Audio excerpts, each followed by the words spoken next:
The way religion is set up prevents many people from actually awakening. Now, this is a very triggering sentiment to someone who's religious, and I understand this deeply. And I'm not against religion. I think all religions are beautiful. As someone who has been studying religion for so many years of my life, and deeply studying the philosophy of all the world religions, I know that religion has such beautiful teachings and truly does want individuals to awaken. The problem comes with the dispensaries of religion. These people, in their seats of power, they do not want the masses to awaken. They do not want an individual to realize who they truly are, because this then puts them in a place of disempowerment. They no longer have control. They are no longer the mouthpiece to God. And when you are the mouthpiece to God, you are the mouthpiece to whether or not somebody is sinful or somebody will go to metaphorical heaven, then you no longer have power over an individual. You are no longer beheld in the highest esteem.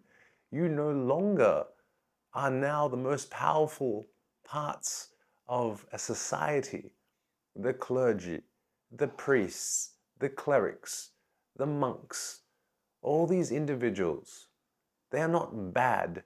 They are some incredibly good people of religious fraternities. There's always an intermediate step between you and that connection you have to the divine. 1 second, let me check in whether or not that's allowed. Not for you, sir. No, God doesn't let you do that. But instead, you can tune in yourself. You can tune in to the divine within you. You can tune in to the God that you can speak to. And by God, I mean the infinite energy of creation, the great all-powerful life force within you. You have access to all of this at any moment, at any time. So this is the problem with a lot of religions. They become corporatized, powerful hierarchies, and they no longer allow the individual to have that communion, to hold that power themselves. And unfortunately, this prevents many individuals from actually awakening to the self-realization that they are a spark of the divine themselves, that they can connect wholeheartedly to the entire cosmos and all the entire beings in the world, and they are all of the same cut of cloth or drop of energy. And this is what a lot of the wise, enlightened individuals in the world had tried to tell us for centuries and eons. They have told us that we inside hold this consciousness, or we are these beings. We are the ones almost that we have been waiting for. We don't need any middleman. We don't need somebody to tell us yes or no. We don't need someone to tell us sin or right or bad or good. We need to only tune in and listen deeply, and we've lost the art and skill of tuning in, listening deeply, because we only listen to the mouthpieces of the divine and God. And these mouthpieces, they wear incredibly expensive garb. They sit in incredibly expensive temples. They ask for incredibly large donations. They are the richest corporations in the world. They are the ones that hold infinite power, infinite wealth. But they are men of God. Why do they need so much? Why do they need to hold and hoard all the information in gold? These are questions we must be asking. And I don't like to ruffle the feathers too much. That's not my job. I'm here to just bring you closer to your own personal awakening, your own personal enlightenment.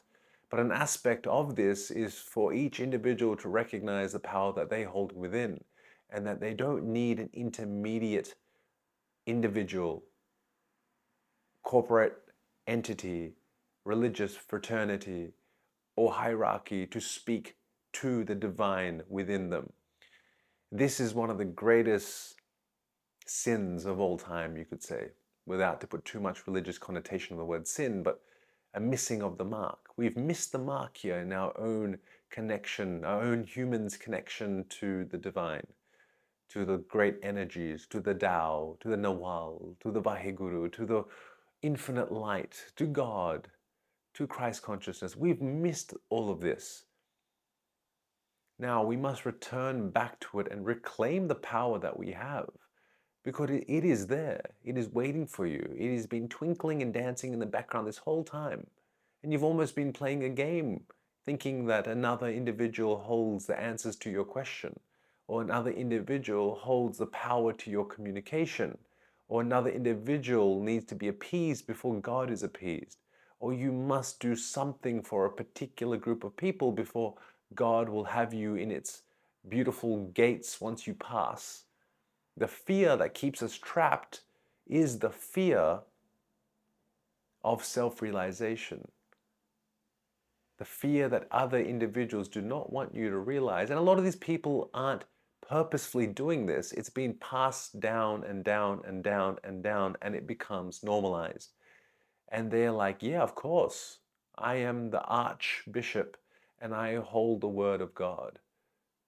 So without wanting to slander any religion, because I believe them all to be incredibly beautiful and hold so many beautiful teachings, I encourage you to still be a part of their communities, to still be a part of their teachings, to still read deeply, but remember that you need no middleman.